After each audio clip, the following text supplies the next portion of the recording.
Olá, meu nome é Vitória Carvalho, eu sou do 7º período de medicina e estou aqui hoje para falar um pouquinho sobre lombalgia, né, como a minha temática de escolha para a monitoria do eixo de dor, tá bom? Primeiramente, nós vamos começar fazendo essa diferenciação, né? Lembrando que a definição da lombalgia é uma dor ou um desconforto que está localizado entre a margem costal e a prega glútea inferior, que pode ter ou não irradiação para a perna. E aí que a gente entra com a principal diferenciação. Quando ocorre essa irradiação para a perna, nós estamos frente a um paciente com um diagnóstico de lombociatalgia. Essa irradiação para a perna, ela ocorre em 60% do caso, que é uma porcentagem muito alta. Então, na maioria das vezes que nós temos dor lombar, nós temos essa irradiação, tá bom? Lembrando que a maioria das lombalgias, elas vão ser agudas, autolimitadas e de etiologia benigna. O que é que isso quer dizer? Que muitas vezes o paciente ele não vai procurar o atendimento médico, né? Porque ela já é autolimitada. Em algum momento ela vai passar ou ele vai se automedicar em casa com os principais mecanismos dos medicamentos anti-inflamatórios, tá bom?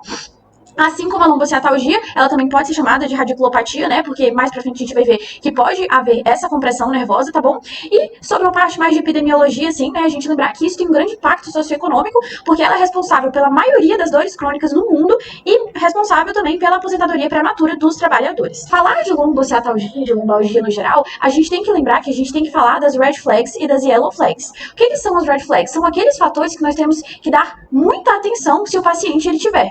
Por exemplo, por quê? Vamos começar com a primeira suposição. Idade. Pacientes menores de 18 anos, ou seja, pacientes jovens, eles não têm a tendência a ter dor lombar. Isso geralmente está relacionado com pacientes mais velhos, né? Então, se você vê um paciente muito jovem, um adolescente, uma criança com dor lombar, provavelmente vai ter outra etiologia por trás disso. E não vai ser uma lombalgia inespecífica, por exemplo, vai ser específica. E acima de 50 anos, porque a gente sabe, não só nessa patologia, mas em outras patologias, né? Idosos está diretamente relacionado com um fator de risco, né? Que a gente pode estar procurando qualquer tipo de malignidade que estiver relacionada.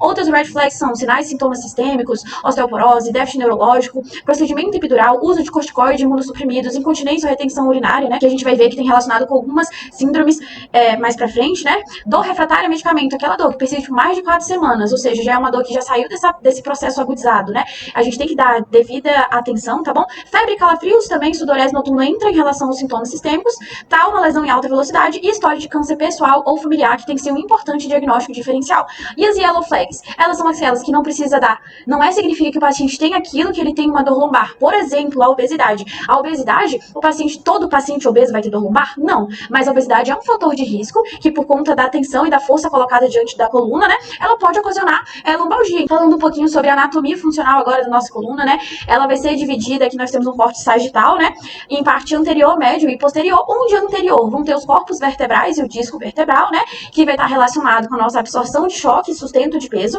O compartimento médio, que vai estar a parte do nosso canal medular, né, e os nossos pedículos, e o posterior, que vão ter os elementos neurais, que vai estar diretamente relacionado com as nossas unidades motoras, de flexão anterior, extensão, rotação, enfim, todos os nossos movimentos, tá bom?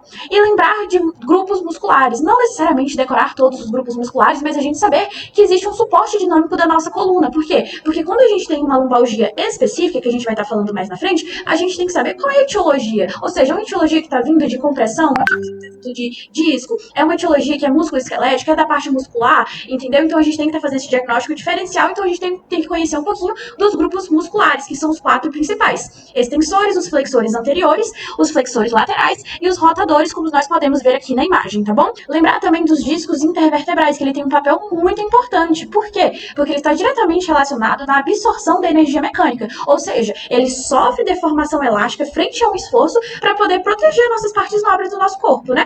Lembrando que, por que a dor lombar é tão frequente, né? Porque os discos intervertebrais mais sobrecarregados, ele tá entre L4, L5 e L5 e S1. A gente vai ter agora a classificação das lombalgias, né? E elas podem ser classificadas como duração, como padrão e como etiologia.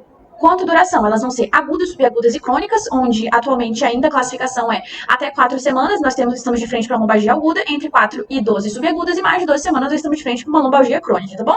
E quanto à etiologia, nós vamos ser classificados em lombalgias específicas, onde nós temos as etiologias bem definidas, e as inespecíficas, onde não vai ter uma etiologia bem definida, e ela vai ser autolimitada, como a gente falou lá no início.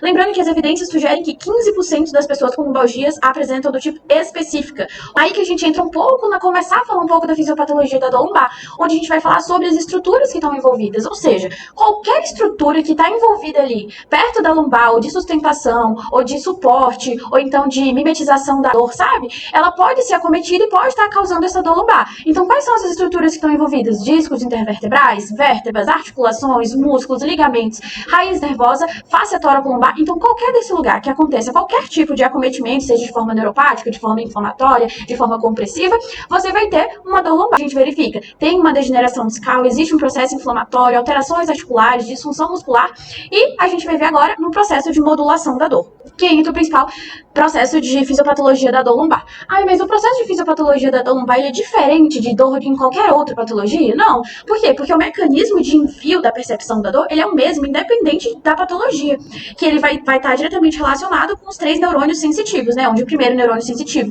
ele vai estar aqui na periferia, onde você vai fazer a transdução dessa dor, né? Onde vai fazer contato com o segundo neurônio motor, que está no cono posterior da medula, né? Que vai fazer a transmissão dessa dor lá para o córtex, onde vai estar esse terceiro neurônio motor. Então, independente de onde está vindo esse estímulo periférico, o processo de percepção da dor, ele vai ser o mesmo. Mas o que é essa linha aqui que está descendo? É quando a gente fala da nossa via de opioides naturais. Então, os nossos estímulos dolorosos aqui da periferia, antes deles serem enviados para o córtex, eles vão ser modulados aqui. Então, ele vai ter uma inibição descendente. Tá? Lembrando que também existe a parte de hiperestimulação e falência do sistema inibitório, né? Que vai ser a nossa sensibilização central, que aí vai diferenciar a nossa dor entre uma dor aguda e uma dor crônica, que a gente já viu que vai ter o trato neoespinotalâmico, paleoespinotalâmico, diretamente relacionado com as fibras A e fibras C, respectivamente, né? Onde a gente sabe que as fibras A vão estar diretamente relacionadas com a dor aguda, mas quando a gente ocorre esse processo de sensibilização com a parte das prostaglandinas, com a substância P, né? Sensibilizou ali, a gente vai ter as fibras C atuando num processo de cronificação da dor, tá bom? O quadro clínico, dor súbita, relacionado ao movimento, intensidade gradativa, geralmente tem auge em algumas horas, abaixo do rebordo costal e acima do glúteo, como foi falado anteriormente, tá bom? Irradiação ou não para os membros inferiores, respeitando os limites do dermátomo, que a gente vai estar falando agora à frente, tá bom? Imobilização antálgica e contração reflexa, que o paciente ele tende a ficar numa posição que seja mais confortável, e dor e movimentação passiva e ativa pra gente ver se é uma causa musculoesquelética, é uma causa mecânica, tá bom? E não tem como a gente falar de lombociatalgia, de lombalgia, sem a gente falar de dermátomos. Por quê? Porque é um diagnóstico clínico. Então, o que você vai ver na clínica desse paciente? Não só na região lombar, mas na cervical, na torácica, enfim, qualquer lugar, a gente vai ter um dermátomo específico. Então, a gente vai saber exatamente qual vértebra está sendo acometida, qual lugar especificamente está sendo acometido, se é um processo inflamatório em tal lugar. Então, é o nosso exame físico que vai dizer isso. Então, como a gente está vendo aqui que a lombar está de verde, né? Os dermátomos que vão estar acometidos aqui de verde também vão estar diretamente relacionados com uma lesão na lombar. Ou seja, se o paciente chega relatando que teve uma perda de sensibilidade, né? Uma parestesia, uma perda de força, que a gente vai ver que a gente também tem que fazer exame neurológico nesse paciente, né? E ele relatar em membros inferiores, especificamente onde tá verdinho aqui, que é onde é a lombar, a gente sabe que ele realmente a gente tá de frente para um paciente com lombalgia, tá bom? Na lombalgia, a gente tem que fazer diagnóstico diferencial de fratura, de tumor e de metástase, principalmente quando a gente fala da população idosa, né? Infecção, espondilolistese, estenose do canal medular, espondilite anquilosante ou hérnia de disco lombar, tá bom? Porque nessas situações clínicas a gente tem a necessidade de fazer um tratamento específico e não apenas um anti-inflamatório que vai curar a dor, mas não vai curar a causa, tá bom? E que a gente entra um pouquinho sobre a lombociatalgia, só reforçando mesmo, a gente já falou que é uma dor que vai irradiar para o membro inferior, né? Mas ela vai fazer o trajeto do nervo ciático. E qual que é esse trajeto, né? O nervo ciático é formado pelas raízes nervosas de L4, L5, S1, S2 e S3 da coluna lombosacra.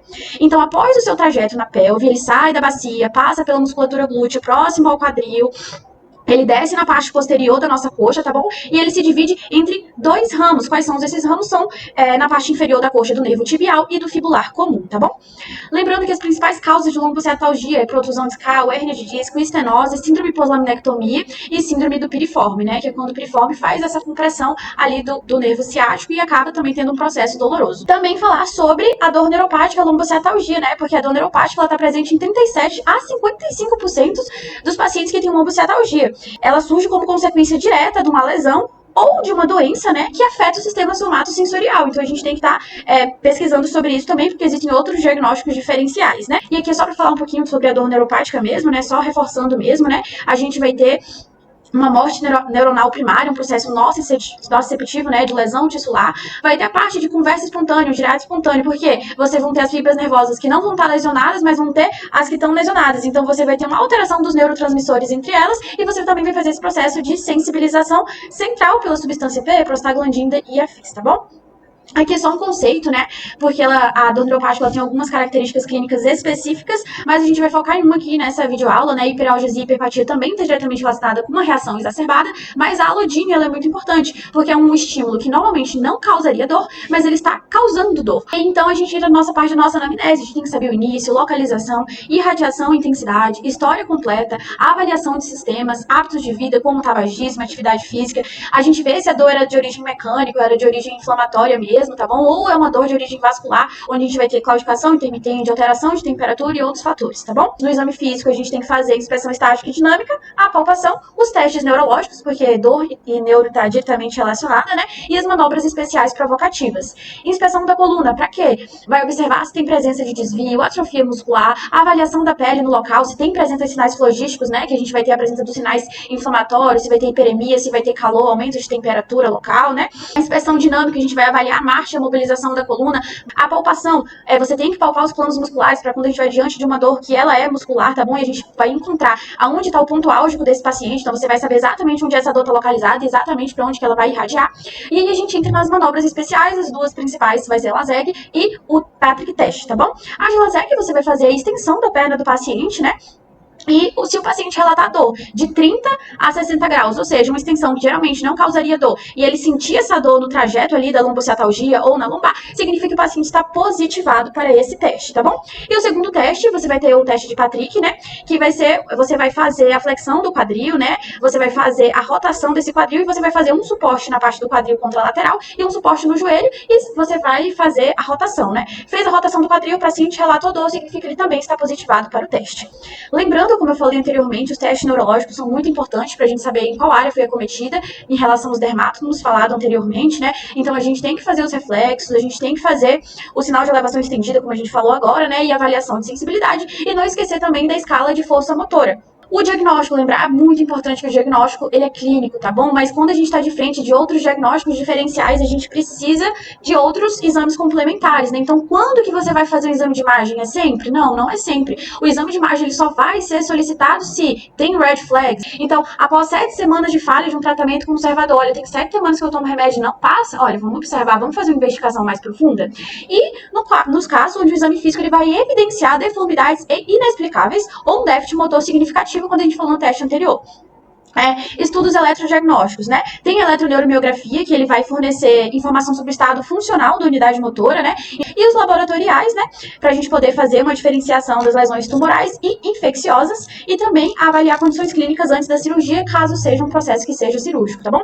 Quando eu falo de tratamento agora, essa imagem ela tem muitos fatores, mas eu queria dar pontuação para 2 fatores importantes. Nós temos aqui terapias que são comprovadamente benéficas, provavelmente benéficas, que as terapias não têm comprovação, provavelmente prejudiciais e comprovadamente prejudiciais. Então vamos aqui nos que são comprovadamente benéficas. A atividade física e exercício, tanto para a lombalgia aguda quanto a lombalgia crônica, é comprovadamente benéfico, tá bom? Mas quando a gente fala de comprovadamente prejudiciais, olha o que a gente tem aqui. A gente tem o repouso.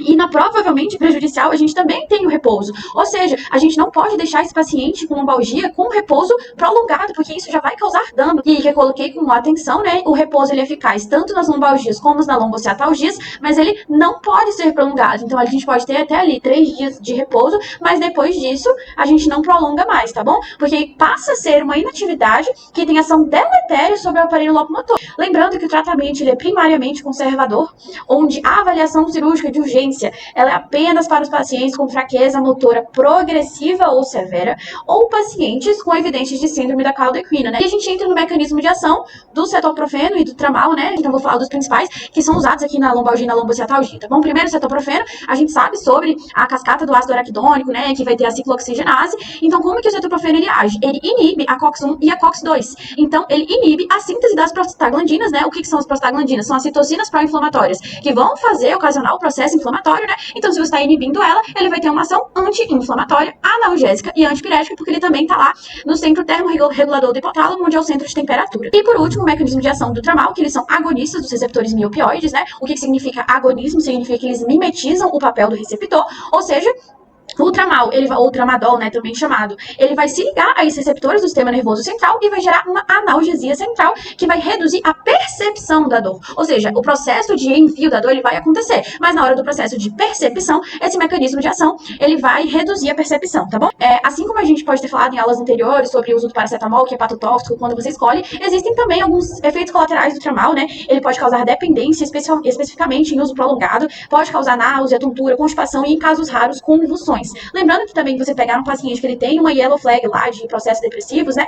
Lembrar que o tramal ele interage com os antidepressivos, os ISRS, os ISNS, que tem risco de síndrome serotoninérgica. E é isso, muito obrigada e até!